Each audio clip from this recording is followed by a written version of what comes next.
We are going to learn how to make this work. The HTML is really easy. We just need a container, a square, and a title.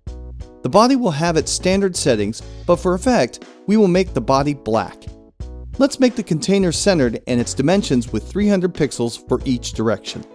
Now we can do the same for the square, except let's make the dimensions just 200 pixels. We can use a new value for the background called linear gradient. This is neat because instead of just one color, we can add multiple colors. Let's just start with two colors. We could just put blue and lime green. But let's get a little more specific and start using hexadecimal colors. The blue and lime green colors can be represented by hashtag 0000FF and hashtag 00FF00. Let's also shift the direction 90 degrees so it goes left to right.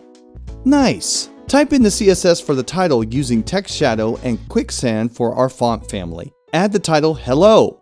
Okay then, we are going to use the three axes for our rotation animation. The first is to spin the square like a wheel. Type in your keyframe's title as rotate square. Start with 0% and our transform rotate at 0 degrees. Since we're going to do three axes, let's third the first transition to 33% and put the rotate at 360 degrees. Add in the container hover effect and code in the animation property with rotate square, 3 seconds and forwards.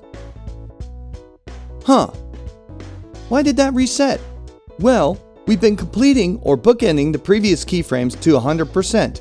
So it resets because it chooses to go back to its starting point in the original position. We could fix it as we go, but let's just keep going on for now. Next, go into the 33% transform and now add rotate X at 0 degrees. Type in the 67% keyframe with transform rotate 360 degrees and rotate X 360 degrees. This carries over the stopping point of the regular rotation, but as you see, it resets again.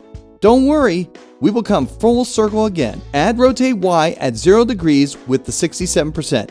The last part will be 100% for the transform properties at rotate 360 degrees, rotate X 360 degrees, and rotate Y 360 degrees. Way to go!